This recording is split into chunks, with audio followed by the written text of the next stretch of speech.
You're listening to the Raw Honeys podcast, the place to be real, be love, and be friend. Join Chelsea Fine, Heather Hildenbrand, and me, Amanda Axel. We're real friends who aren't afraid to talk about the raw truth of real life. If you're looking for a group of girlfriends who will support and encourage you when the going gets tough, this is the place to be. Pull up a chair, grab a cup of coffee or a glass of wine, and enjoy the show.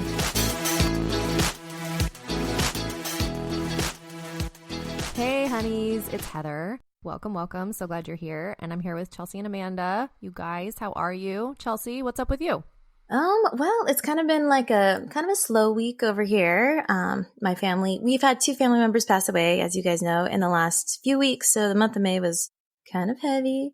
So not much is going on. I'm kind of keeping it pretty low. Just sort of kind of tucking in. That's what I call it when I like kind of try to reground and recalibrate. Just kind of tucking in, hanging out with my kids. I did see the new Aladdin movie yesterday. Oh, how was that? Have you guys seen it?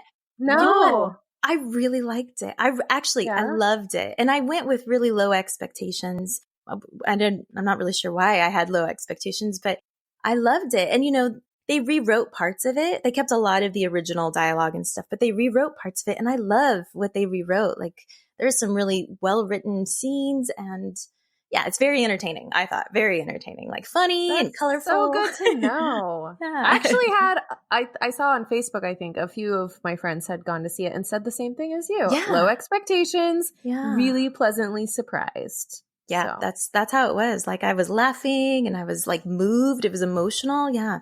And as far as like the Disney revamping, like the girl power of everything, I really liked it. I like Jasmine was the main character, and she was presented more like a main character than in the cartoon. And so it was great. Yeah. That's awesome. How was the magic carpet ride? Oh my gosh. Probably That's what we really want to know. That's my favorite part. Okay. That's the best part. It is the best part, and it is the most romantic part too, but it was beautifully done, you guys. Like I actually teared up watching it because of how aesthetically pleasing it was when they're flying on this carpet, like through like the moonlit sky and all the clouds. They did a really great job of bringing that animated scene to life with really wonderful CGI and stuff. The whole time I was just like, well, if I'm ever on a magic carpet with someone, I'm for sure falling in love with them instantly because it's just That's clearly what happens.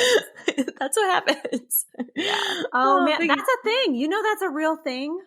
Magic What is carpet. a real thing? Falling in love on magic carpets? Yes. Fuck yeah, it is. Yes, it is what? because there's this doctor, Dr. Helen Fisher. She wrote the book Why Him, Why Her, and she has this not a compatibility, but like a personality test on chemistry.com. She's really awesome. She has a TED Talk where she talks about how we tend to fall in love during novel activities. That's why, if you take a motorcycle ride with a stranger, you have a much higher chance of falling for them just because of the and she had on her TED Talk, she shares this hilarious, I think it's her TED Talk.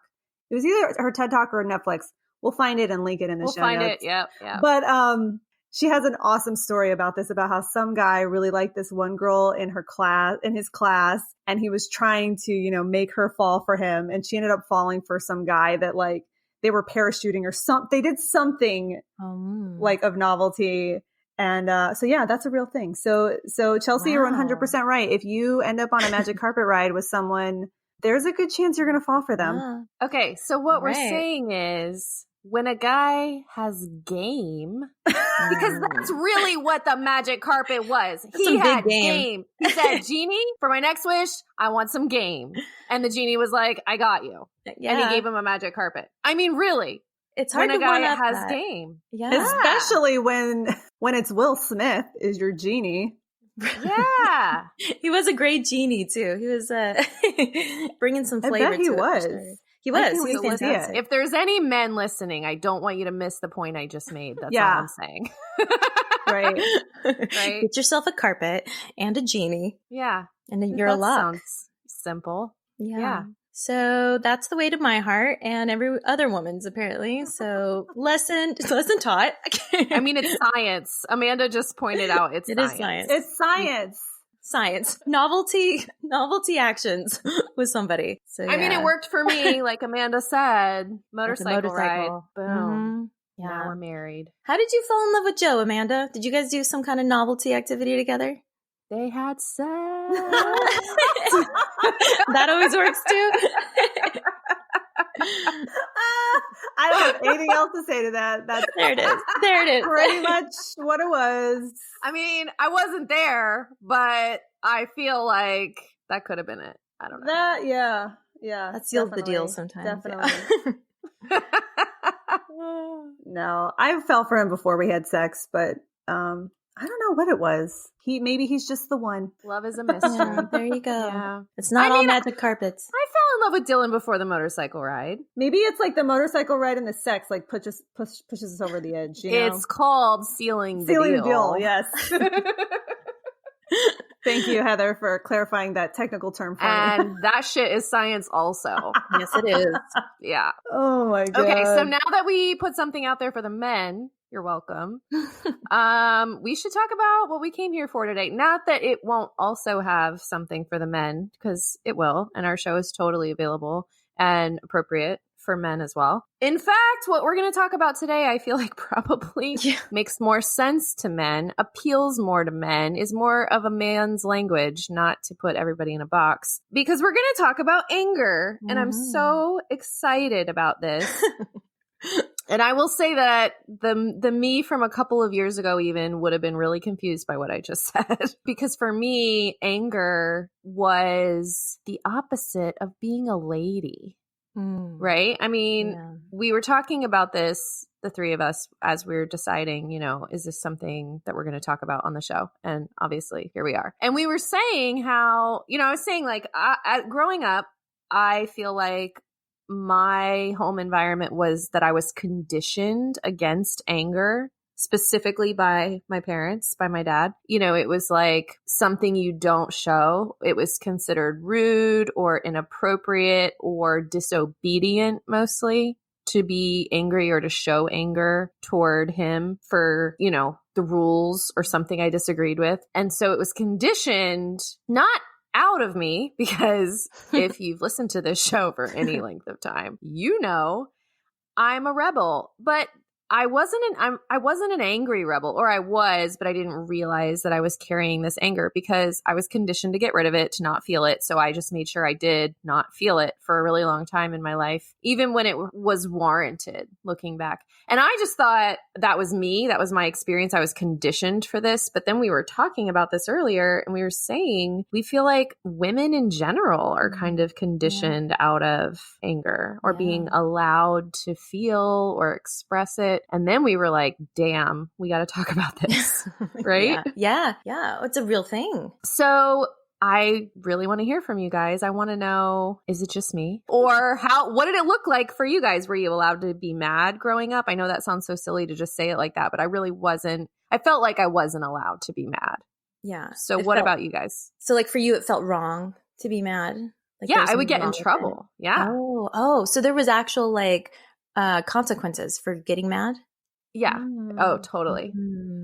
I would get sent to my room, sent away. And it wasn't because I had done or said anything inherently rude at that point. I just was expressing or showing signs of anger, therefore disagreeing with the way things were. And I was always, at the minimum, sent away. Like children should be seen and not heard is serious. Wow. That for me, it was different than that. I definitely knew I was allowed to get mad, or at least I believed that. I don't recall a time ever being like afraid to get mad or feeling like if I get mad, I'll get in trouble, even though a lot of times when I would get mad, I would get in trouble. But you know what? I didn't have a lot of examples of anger or expressive anger, at least, because for the most part, the family members, my primary family, and then my extended family that I was like raised around and stuff, for the most part, everybody has they're pretty cool. They're pretty like even keel. And so I didn't see a lot of expressions of anger outside of like my grandpa, who has a who's always had a crazy temper. And if anything, it's really entertaining more than anything else. But I didn't have a lot of examples of how to express anger. And so when I would get angry, even though I was never like thinking I was doing something wrong necessarily, I did internally feel like, oh, maybe this isn't the right way to get angry. Does that make sense? Like I wasn't sure I didn't know if I was too angry or not enough angry because the barometer was like, it's just all over the place. Definitely. What? Sorry, I had my own personal epiphany. I'll share it in a minute. Okay. Sorry. What? This is live. This is happening, everybody. I thought you were angry finally, I was really excited. Hear it.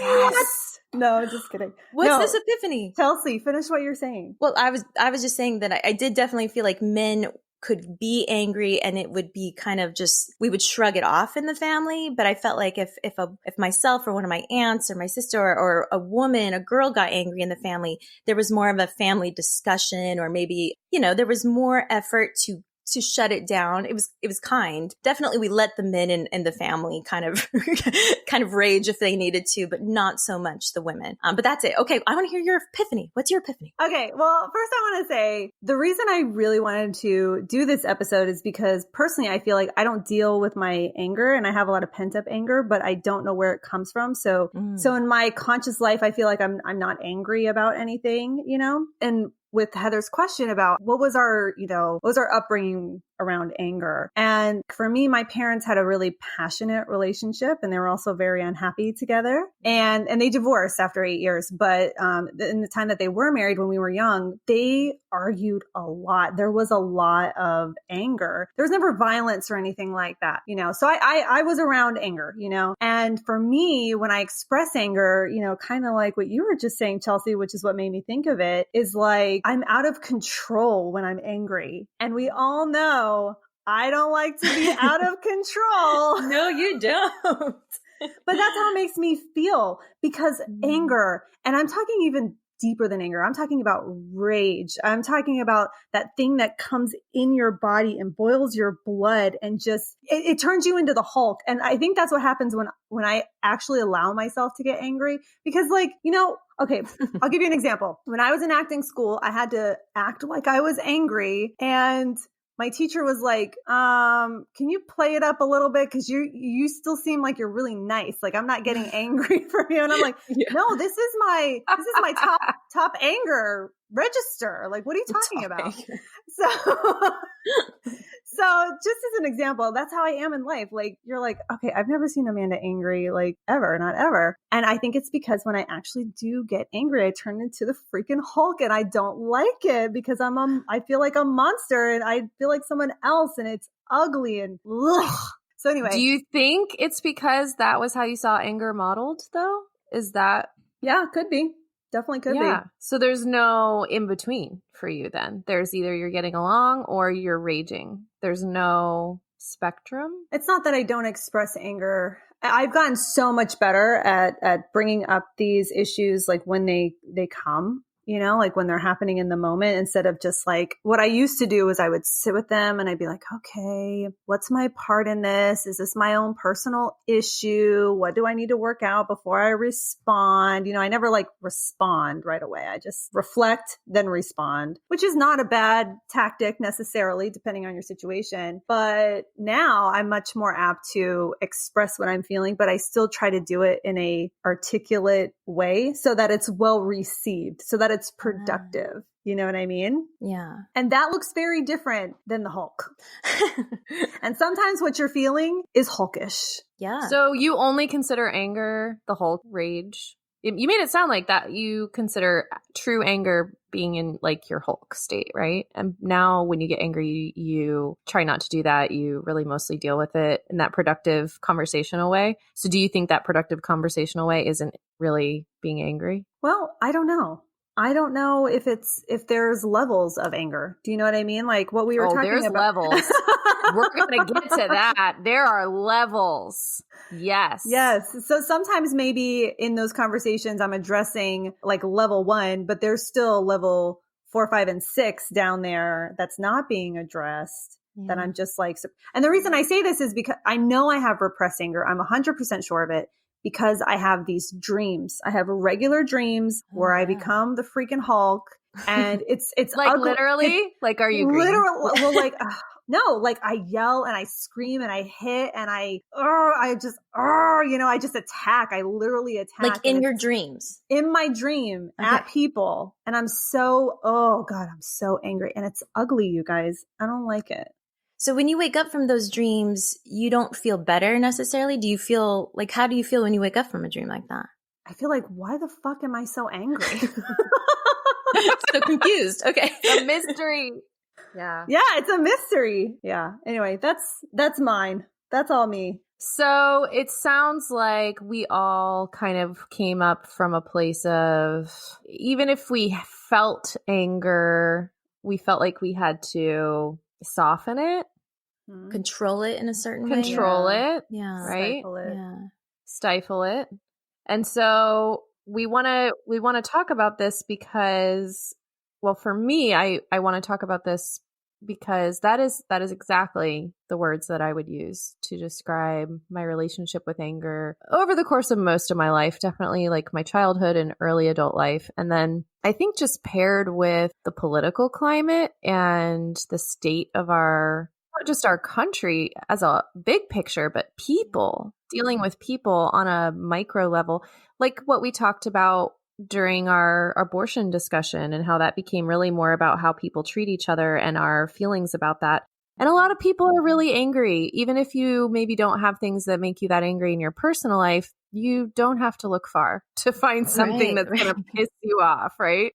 And because we know that, we just thought it was like a really timely discussion to have right now, just about our own histories with anger and then our own current experience with it. Because I think what we've all three found is that when we do that with anger, when we stifle it, when we try to make it smaller than it is, or I am guilty of what Amanda said about, either repressing it, or I'll go, okay, my default is to say, okay, let's take a step back and let's think this through so that we act rationally and we don't just react. And that does sound good, except that for me, it's a result of the programming that the only way that I will be received by that person or the whole world is if I come at them calmly with the way that they have pissed me off.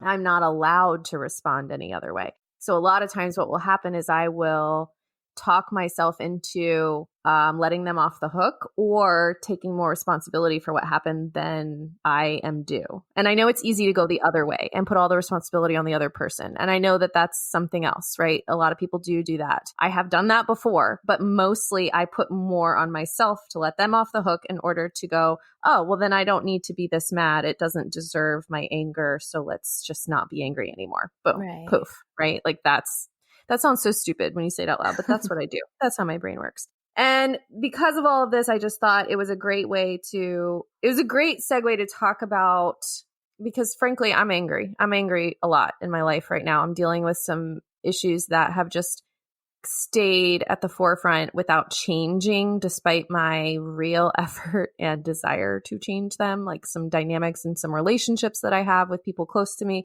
And I think I've reached my limit or just my edge of frustration, and I'm pissed. I'm really pissed all the time. Like that kind of pissed where nobody knows it because you're just doing your day and your life and you seem happy and you are happy. It's not making me bitter. It's not like impeding on my quality of life. It's especially moms, I think will get this, when you have a lot of rage for something, you like say somebody wrongs your kids, right? And you're like, right? You're like, all right, we're burning their house down at midnight. Who's riding? But in the meantime, we have to make dinner and we have to do all these other things and we have to see all these other people and we're going to put on a smile and we're going to mean that smile. But that smile doesn't mean we are not capable of and literally plotting murder in the back of our mind while we're eating a really nice dinner with people we really like, right? That's real shit. Yes, Raise your hand if you've done that. I mean, really. Right here. Yeah. So that's the kind of anger I'm talking about. When I smile, it's real. When I kill somebody, well, no, that's premeditated. Pretend I didn't say that. We'll edit that out. It's just where it's at right now. So we just thought, let's talk about anger because Heather needs it. And because for all three of us, we've been to places in our lives where we didn't let the anger out because of these conditionings that we've had and the way we grew up around anger and because of what it's like to be a woman in this world. We didn't let the anger out. And so where does it go? Where does it go when you think it's gone? Does it show up in your dreams? Where does it go? And how does it show itself in your life? Because it's going to go somewhere. Because our emotions that we feel are real matter. It's energy in your body. So if you don't let it out, you're letting it in and it's just going to stay in your body. And then what happens? And Chelsea, you're so good about moving energy and emotion through your body. You are so good at expressing it. So I specifically want to pick on you because I don't know, have you had times where you feel like the energy, the anger just stayed in your body and you didn't work it through? Oh, yeah. I mean, it is fortunately, at this juncture in my life, it's rare for me. I am a highly expressive person and I'm also a communicator. I really like to articulate things. I'm all about understanding, but I will cry or scream or pound on my chest, whatever I need to do to be authentic in the moment, as long as I'm feeling safe and, in a good situation. So it's rare for me to feel like I have pent up anger inside me. And I'm grateful for that. But actually, yeah, just this last Christmas season, I had a lot of I feel bad talking about this, but not really because it's important. I had a lot of resentment built up kind of towards my mom and a little bit towards my sister that they had no idea about. They had no idea about because I was just trying to process it on my own and not bother them with my hurt or my pain. And it's not like they ever hurt me on purpose or intentionally ever, of course, at all. But it had been a few years of little things adding up. And I had kind of gently and politely tried to bring up my feelings or my displeasure with the way some things were going or the way some things were handled. Off and on throughout the years, I had tried to a little at a time bring it up, but it wasn't really received or maybe wasn't really heard. And then this last December, I went out to dinner with my mom and my sister for a Christmas dinner for the three of us at a really nice restaurant.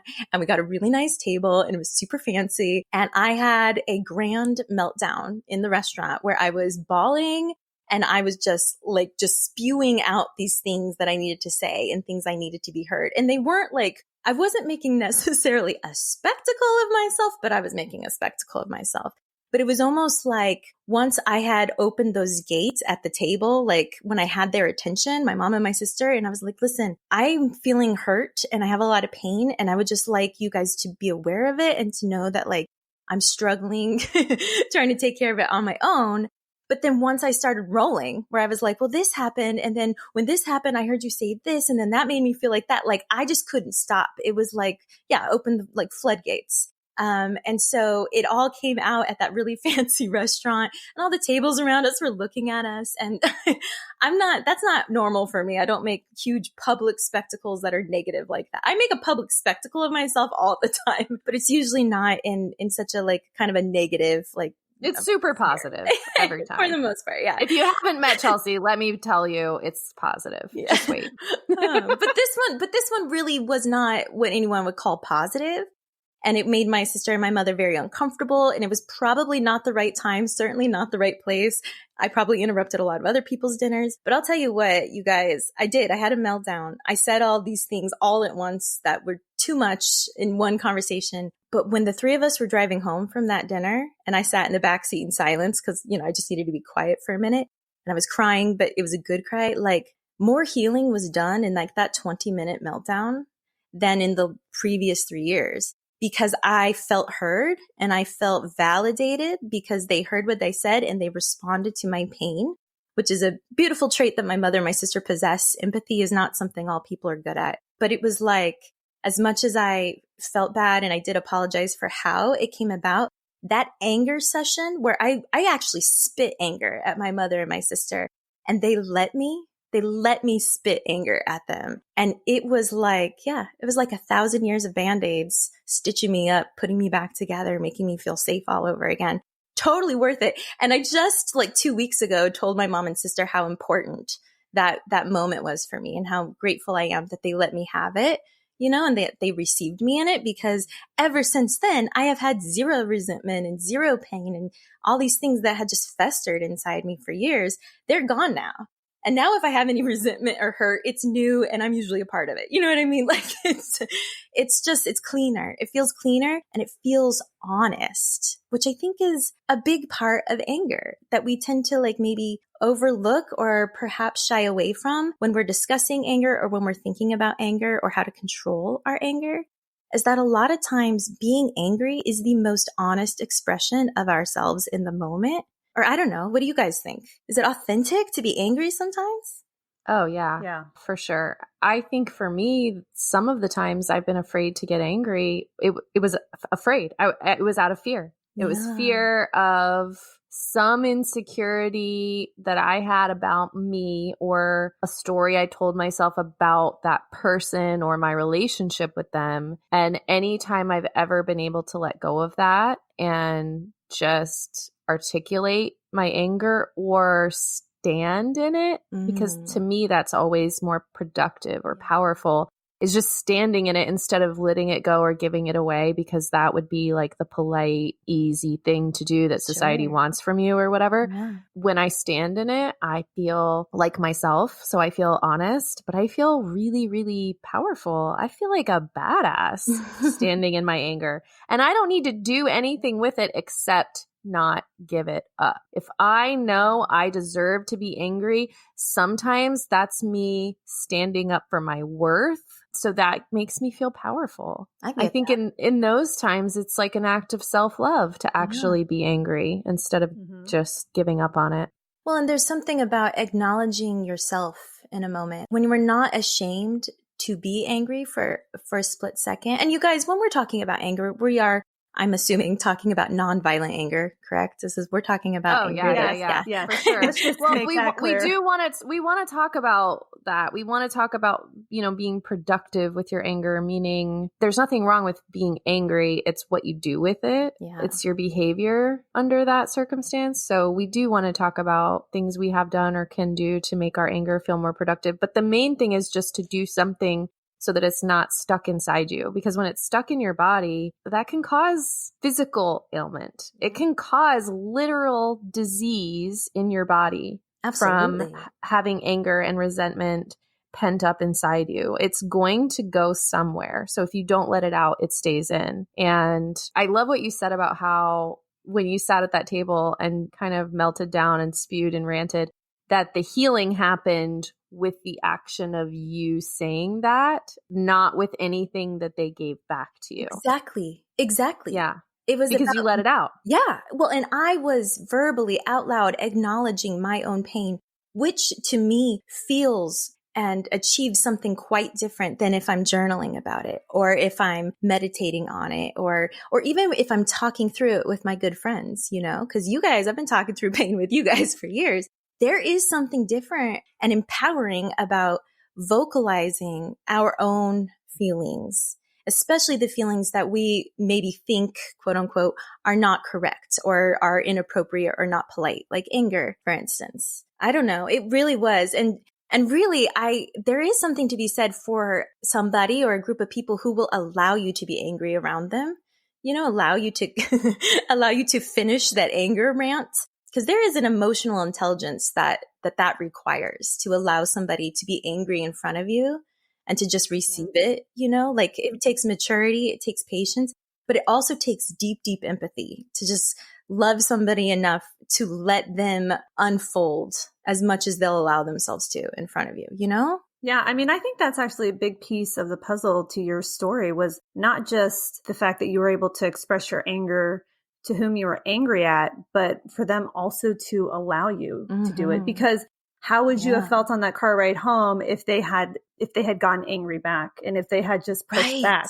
Would there have been so much healing on the car ride home? I don't know. Well, probably not, because I would imagine that's how most people interact with anger in general, is that we are reactive to anger because anger is something we feel like we need to get defensive about, right? That's just our human nature. Yeah, totally. But if they had fought back or if they had done anything that was like human instinct or nature in that moment, even though they would have had a right to, absolutely, it probably would have diminished my feelings of validation and my feelings of like self-love and just Yeah, that empowerment I was talking about, it wouldn't have been wrong for them to react or to defend themselves. I mean, I really was spewing at them, but the fact that they were loving enough and patient enough to be silent and receive it, that I would even say that's 50% of a lot of the healing. It's never going to be 100% of the healing. And they could have still reacted and I still could have felt very, very healed. You know what I mean? Every circumstance is specific and special, but like it really was something I'm grateful for. And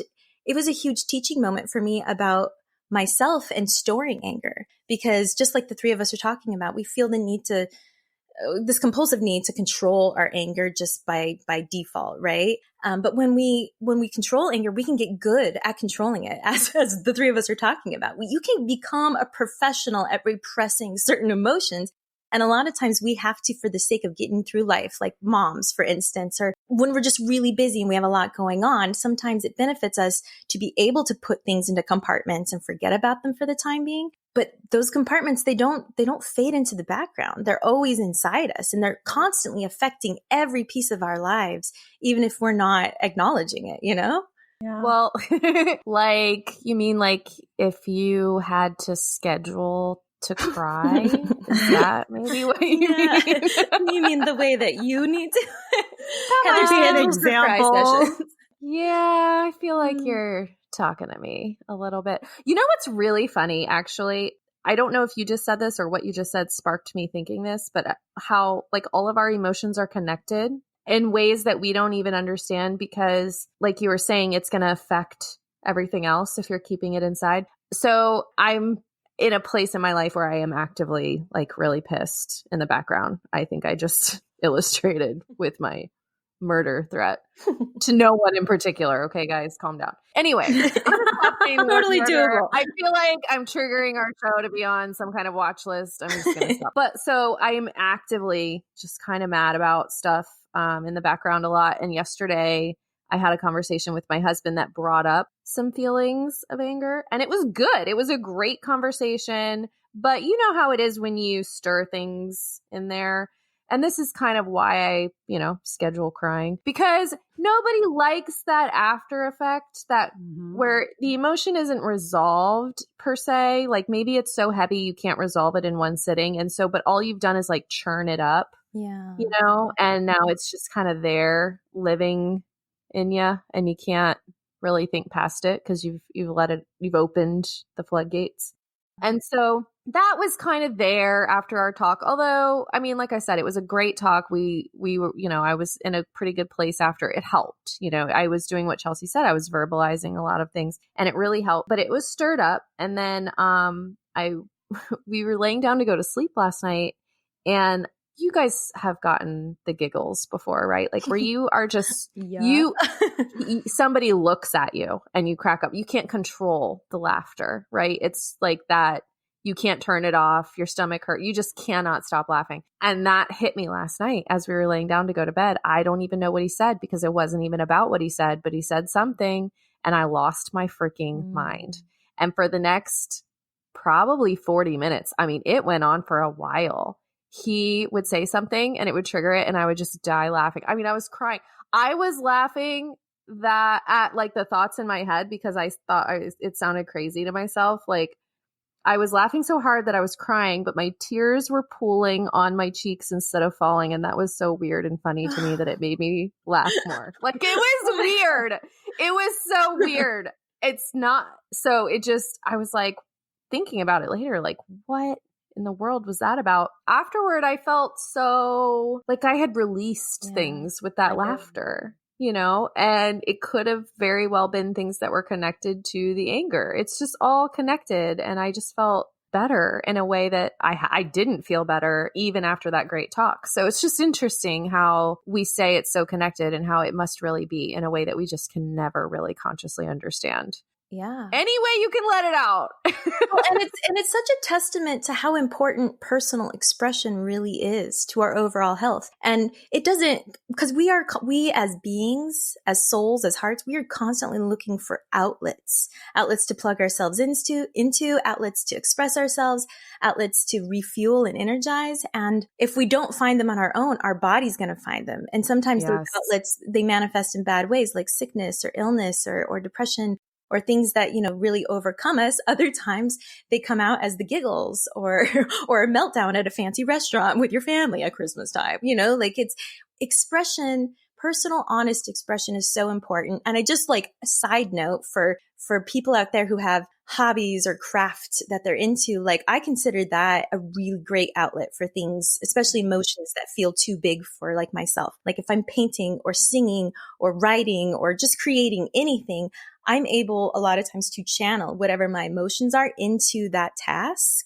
And that is very healing for me too. So for people who don't have people to work through some of this stuff with, there are endless outlets out there for us to be honest with ourselves. A lot of times when you listen to artists talk about their work, a lot of times some artists will come out to with some really dark stuff, and it might not match their brand, but is absolutely authentic to them because they were working through something when they created that, And I know the three of us as writers, this is what we do all the time. We're pouring our personal emotions into our stories. And in return, we get a little bit of healing, a little bit at a time. So yeah, I don't know. Personal expression, I do think is kind of undervalued a little bit as far as how it plays into our overall health. Totally. And then when the writing wasn't enough, we just started a podcast so we could talk about our shit. So and here we are. And here we are. Let's call it an outlet and it's health. But you're right. I mean, those are all productive kind of things that we can do. I mean, because what we really want to do is just like we talked about last week, we want to promote our right to feel how we feel. God, I spent years in therapy literally just repeating those words to myself. You are allowed to feel how you feel. And it sounds so simple, but the conditioning I had was that I compounded my emotional stress, whatever I was feeling about whatever had happened that I was trying to work through, with the fact that I was beating myself up for even feeling how I felt about my own reaction of it. Yeah. Right. Yeah. And so you're allowed to feel how you feel. We want permission to feel angry. We're giving you permission to feel angry if that's how you feel. But we also want to couple that with big love and kindness and empathy and friendship, and how being angry doesn't eclipse love. Sometimes anger is love. Yeah. Anger is self-love, or it's standing for someone else. And I admire so much the women who I have chosen as mentors and role models in the world who specifically have felt anger at an injustice and use their anger to fuel their everything. They've become like an icon for women, for help, for change,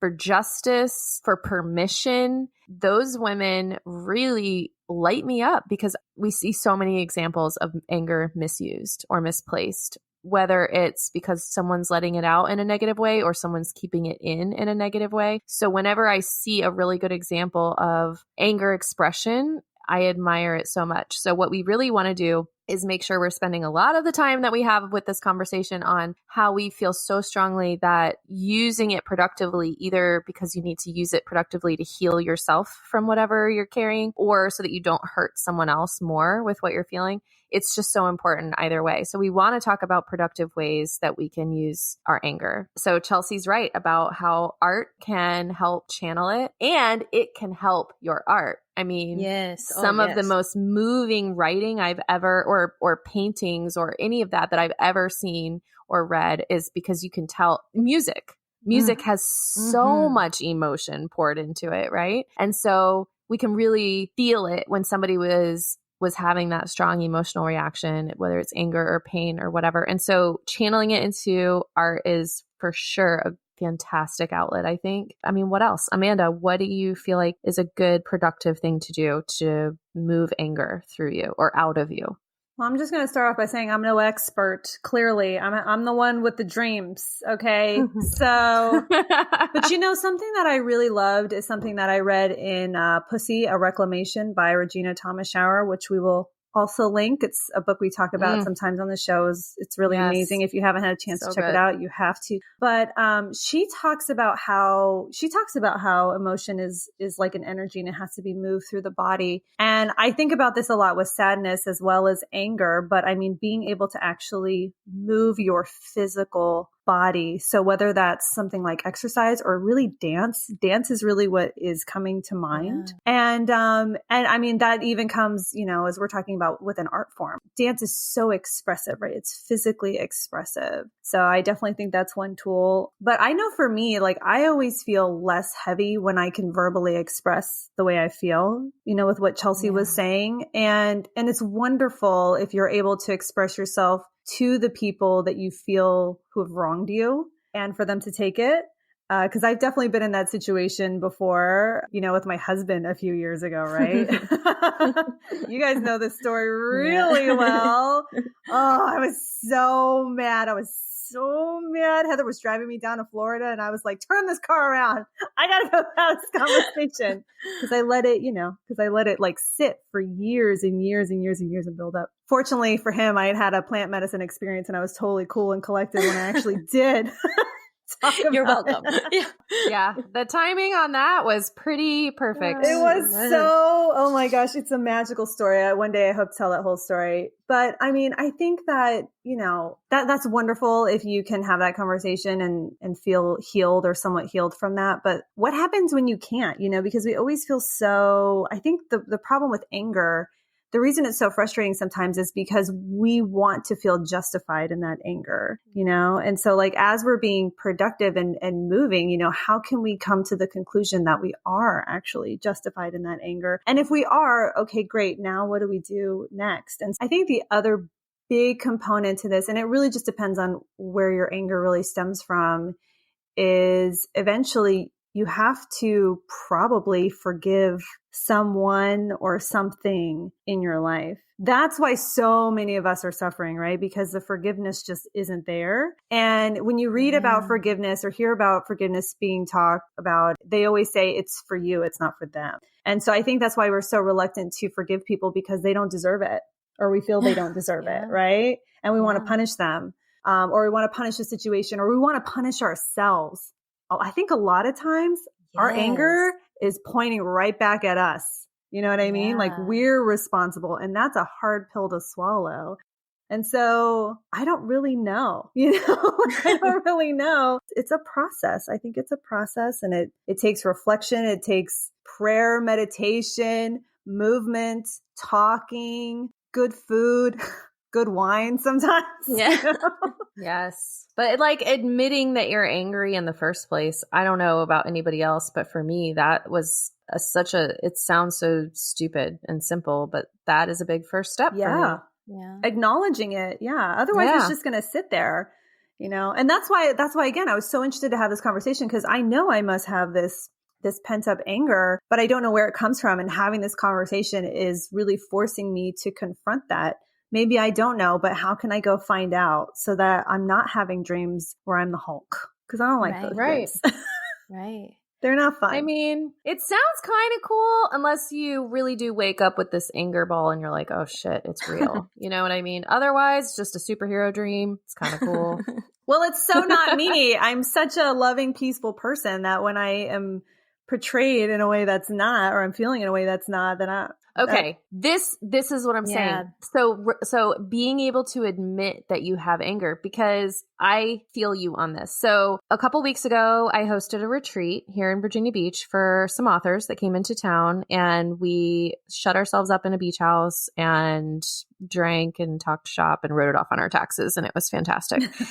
And while they were there, I had, so I talked about this on Facebook last year, but I had a scan. It's called a Zyto scan done. It's like a health and wellness scan that I had done at a healing center in Norfolk. And it was amazing. And it's like a full body scan of like all, like your body functions and your organs and your, just how everything is functioning inside your body and your health, your overall health. And it's really super cool. And then the other thing that they do with it is called Evox, which is like voice therapy, I think is the best way to describe it. We can put a link if there's one we can find that's informational, because I probably will explain it in a way that makes it sound woo-woo, but it's actually backed up by science. And it's really interesting and cool.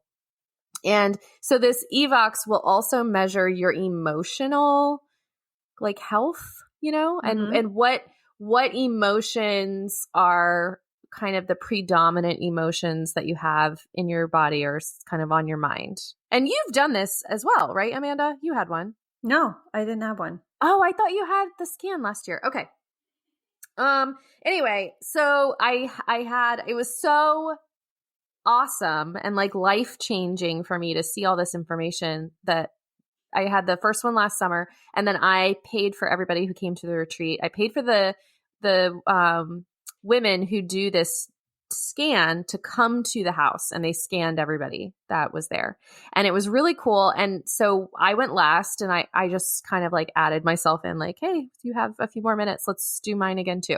And because I hadn't planned on getting one, but then we had extra time.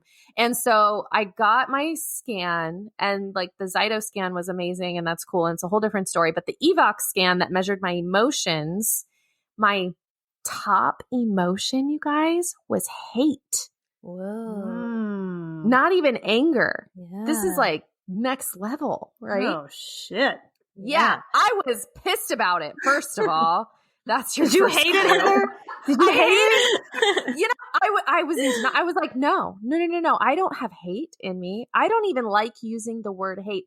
In my house, I will curse in front of my kids, but if they say I hate something, even if it's a TV show, I will reprimand them. The H word is a bad word. We don't hate anything. That's how much I want to instill and believe that I don't carry any hate for anyone or anything in the world, right? I paid a lot of money for good therapy for years to work that shit out. So I'm cured. You know, I was like, no, I'm not a hater. That's wrong. And so we run it again. Yeah, exactly. Do over. And so we start running through. So basically she turns the machine on and you start talking. You don't even have to talk about the thing that is the root of anything, because half the time you don't know. I was like, I don't hate anything. She goes, okay, I'm going to turn the machine on. Just say that. I don't hate. I don't hate. I don't hate. I don't hate. I don't hate. So for like 30 seconds, I'm repeating that. I'm probably sounding like I don't hate because I'm kind of mad about this. So we go through this whole process and we have to go through it several times. And she said, so basically what happens is it will help like read these levels in your voice of your emotion. And then it will also help to reprogram your brain, your thought patterns around this emotion. It's painless. It's not invasive. I know that sounds kind of crazy, but you should definitely Google it if you're interested in this, because it's really miraculous. I think it's almost magical the way it sounds when I describe it, but it really is backed by science. It's amazing. And so we go through this, and she, at the end, it's just not letting go. It's just not, no matter how many times we go through the little cycle, she's like, it's still there. It's so weird. She goes, at the end, she goes, you took the longest out of everybody to let go of whatever your thing was, like your hate.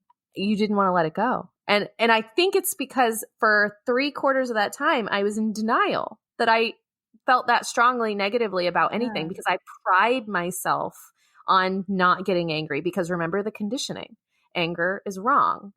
We are, I'm above that. I'm going to always treat it productively and always, work through it in a rational, logical way. And I don't get angry because this is what I was conditioned to believe about myself and about the world, about what's right and wrong. And so I just was like, no. And I was in denial for that whole time until finally toward the end, she was like, why don't you just try saying you hate it? And so finally I was like, all right, God, I hate it. I hate it. I hate it. I hate it. And I'm going through just saying this over and over. And it finally released. Wow. When I admitted it. And I was I'm still like a little bit pissed about that. Like, gosh, I thought I was above this, guys. This is not what I want people to think about me. I mean, that's how much it bugs me. And so, Amanda, when you were saying that, I was like, I totally get you. I want to not be capable of that. Right.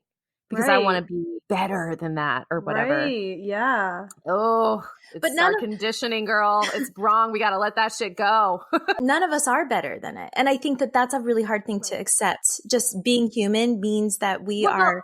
Saying I'm better than really implies that anger is wrong or bad. And that is what's not true. It's not about being better than. It's about accepting that no one emotion is inherently negative or positive. Yeah. It's really our behavioral response. Whew, blew my mind. Apparently, I hate being told I hate. So watch out.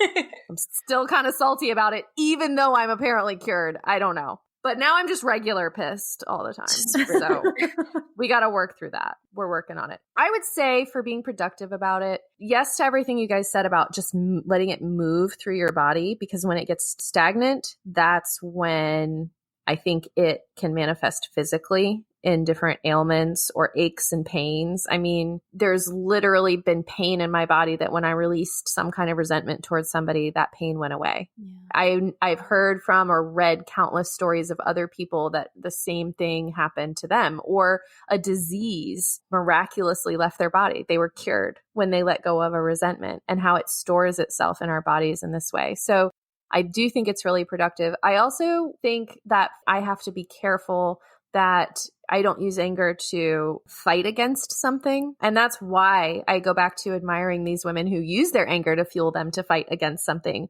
or for injustice. Because for me, that will turn to something kind of maybe dark and negative and not so healthy, because it's heavy for me to do that. But I also think that when I am confronted with that option, my next solution, because I know I can't do that without feeling worse, my next solution is to do nothing. And like we talked about this last week about how it's so important to not give up before you start. You know, that's my tendency, to just get frustrated and then just do nothing and give up, and how it's important not to do that. And even if all you're doing is, like Chelsea said, about just verbalizing it to someone, that is it right there. Like, even you don't have to use it to go up against a force. You don't have to use it to fight, to rail against or rage against something, but you can still claim it and stand in it. Like, I can say, you know, I'm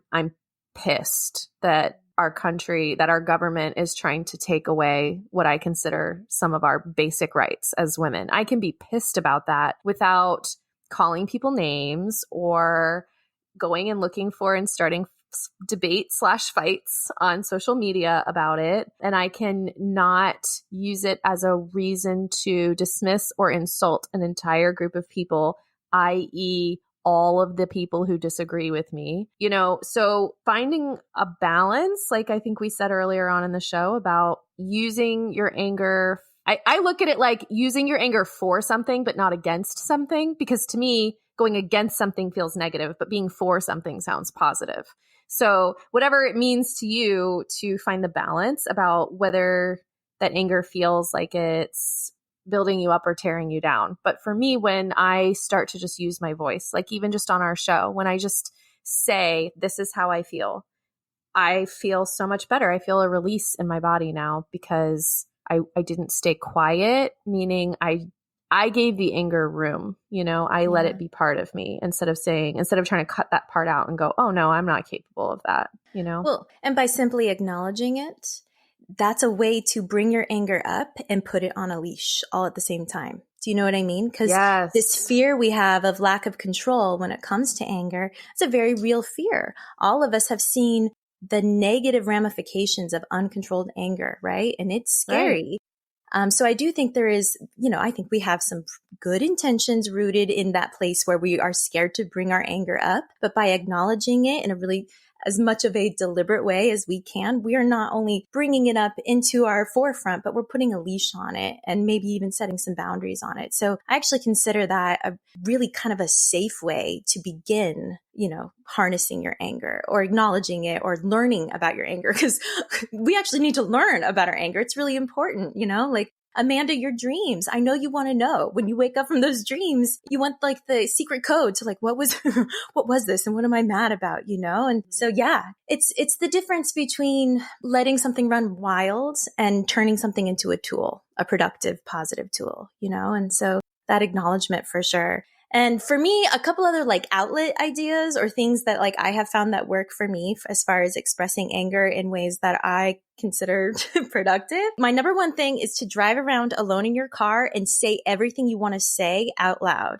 Anything that's angry, even though I know you're just like, I guess, talking to yourself, scream it, cry, yell it, whisper it, whatever you have to do and say it out loud. Let those words come out of your body in an environment where they are not going to hurt anyone else and see how you feel about those words. I do that often, especially when I'm upset with someone I love so deeply, like my husband. Like I'll get in my car and I'll drive around and I'll be like, okay, first of all, you didn't listen to me when I was da-da-da-da-da. Like I'll go through a whole fake argument out loud. But by the time I get back home, I don't want to fight with him about the same thing because I've all of a sudden realized what I'm truly upset about. And a lot of times it has very little to do with whatever our surface arguments have been about.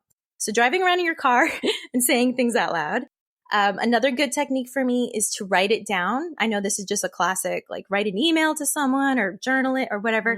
Don't necessarily send it, but do send it if it feels right. But writing it down really, I don't know, it makes me feel so much better. Even if no one ever reads it, I know that it's real because I wrote it down and it exists. So it's legit, So writing it down, pouring it into something that you're creating, whether it's building something or painting something or writing something.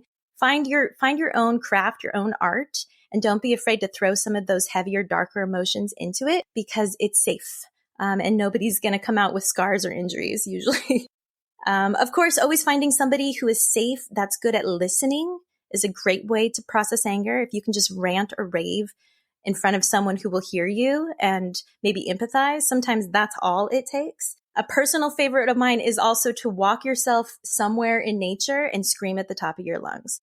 And I don't necessarily mean scream with an intent. I mean scream because you are a piece of this earth. You are a piece of nature. You belong and you matter. And sometimes making a big noise reminds us of how important we are.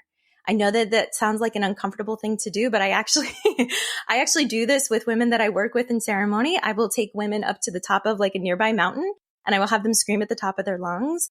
And I'll tell you what, guys, probably 80% of people who do that immediately start crying after they make that noise in a beautiful way. And I think that really says something about our voice, our actual literal voice, the sound that we can make, because we do matter.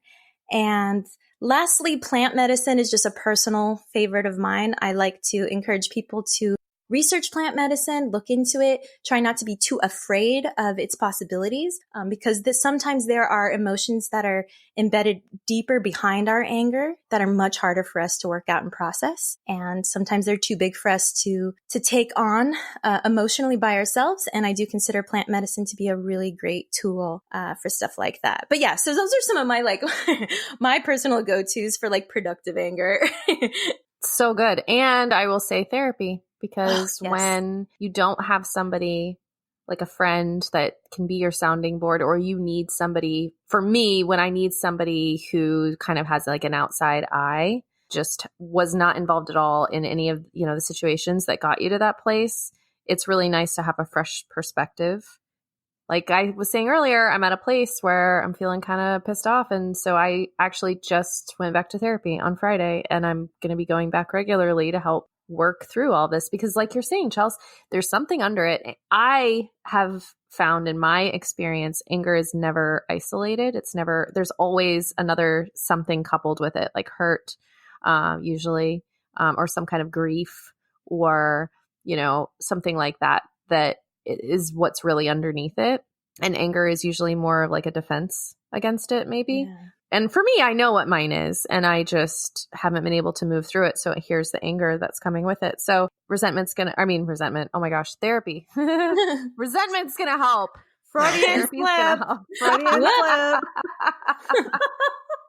Tomato, potato. You heard it here on the Raw Honeys. That is not a tweetable. Therapy can help. Yes. So we've talked a lot about anger. We've talked about, we give you permission to feel it, own it, claim it. use it and be productive with it. Don't hurt other people with it. And I don't know. Do you guys have like one last thought you want to leave with everybody, Amanda? Yeah. I mean, I think the big thing is, you can't change anything you're not willing to face. This entire conversation has been about really acknowledging our emotion, our heart emotion. And I know for me personally, if you guys are listening, if you're in my shoes where you're like, oh, but I don't want to go down that path. It's never going to go anywhere. It's just going to stay with you. It's going to come up in your dreams. It's going to make you sick. It's going to affect your relationships with other people or, with different parts of your life, depending on where it comes from. So let's not let it destroy us. Let's go ahead and face it and go from there. And I think for me, I just want to leave everybody with this idea, this notion that anger is multifaceted and it's not the same for everybody. And that for some people, anger is actually a language. It's actually a productive language for them. So whenever you are on the receiving end of anger, kind of the opposite of what we're talking about, but if you have an opportunity to receive someone's anger and let them feel heard, and let them feel acknowledged in the moment, as long as it's not hurting you or hindering a relationship in a detrimental way. Of course, make sure that this is a safe situation. But when it comes to the more petty, the more, the trickier facets of interpersonal communication, allowing somebody to express their anger in front of you is actually an honor. It means they consider you safe. It means they are not threatened or they're not afraid of losing your love and they're not threatened by you. And that is a place of honor. And so the next time you're in a position where you can embrace somebody's anger and let them feel heard and held in that moment, as long as it's healthy for you, try to do it. See how it changes perhaps the outcome or the bottom line reactions from both of you in that situation, because anger doesn't have to be a negative thing. Anger can be a really productive and very effective tool when used with caution and care. Yes, I totally agree. I think the best thing I found when dealing with anger in terms of my relationship with my husband is that our conflict resolution is one at a time. And it's based on like what Chelsea just said. It's that if he's angry with me and I meet his anger with anger, that's not going anywhere good. But if he's angry with me and I just sit and I receive it, and then we work through whatever that thing is that he's angry with me about, then when it's my turn, he's going to do the same for me, and he's going to sit and he's going to receive it, and then we're going to work through it. So one problem at a time has helped us out a lot. And that's kind of what our conversation was yesterday when I was talking earlier about how we had a conversation that was hard and heavy because I was angry, but it was great because we weren't fighting, because he didn't meet anger with anger. He just let me say what I said and feel how I felt. And then at the end, it wasn't like, we're fighting and this feels what it was. Nothing like that at all. I think it's because we take turns, which sounds silly, but really mature, actually, if you can agree to try to do that with your partner. So depending on who you're angry at in your life does determine how you're going to let it out, but you do have to let it out. So the first step for me, I'm talking to myself, is to accept that you are a person who gets angry. You are a human being, and anger is on the spectrum of emotion that your body and your mind is capable of feeling. And that's really hard. And if it's hard for you, I just want to say I get it. It's hard for me too. And I would just try starting with that. And I'm going to tell you the same thing that I tell myself all the time, that I told myself when I first started therapy 10 years ago, which is you are allowed to feel how you feel. And if you have to repeat that every day or write it down and tape it up on a wall or get an Amanda who sends you voice notes and pep talks that you can keep recorded on your phone and just play it for yourself anytime you need to hear it. Record one for yourself if you have to, but you are allowed to feel how you feel, whatever that feeling is. And if that scares you, or if you're going, no, not true, or if you were echoing me back there or Amanda back there going, I don't get angry, then I would encourage you to examine what your relationship with anger was in the house you grew up in, because there might be some really big aha moments for you too, where you're like, oh, this is where it came from. This is why I do this. This is why I don't let it out. This is why I store it. And anyway, we're really excited. We're really excited to see women start to get pissed in a really beautiful warrior woman kind of way. We are. And we think that that's really what's happening right now politically and socially is women are getting pissed and they're standing in it, and it's beautiful. And so if you think that your reaction doesn't matter, I just encourage you to seek out some women who are just beautifully pissed right now. And I think you will see it matters, and it can be awesome. It can be really, really healthy. And so we're excited. We're excited to watch women get pissed, and we hope that's you. So thanks for joining us. And make sure if you enjoyed this conversation, you leave a review or a rating for us. That helps us out so much. And then continue the conversation or rant, whatever you want to call it, over in our Facebook group, The Raw Honeys, and on Instagram at The Raw Honeys. We'll see you next time.